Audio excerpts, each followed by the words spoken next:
Hello! In this video I will show you how to enable Google Assistant to work on lock screen on HMD Pulse Pro. So you have to start by opening your Google application, then click on your avatar and now go to settings. Now click on Google Assistant and here click on Hey Google and voice match.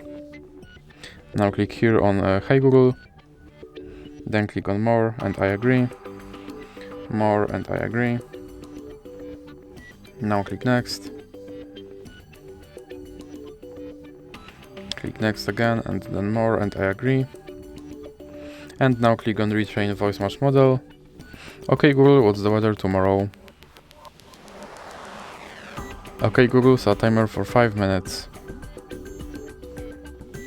Hey Google, make a call.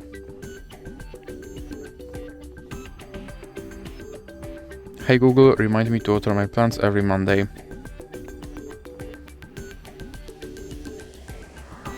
Now click next, next, more and I agree. And now you can click back and then click on lock screen and then click here. Now you can check out if my Google Assistant works on lock screen. Okay Google. And as you can see, my Google Assistant works on lock screen. So that's it for this video. If you liked it, please remember to leave a like and subscribe.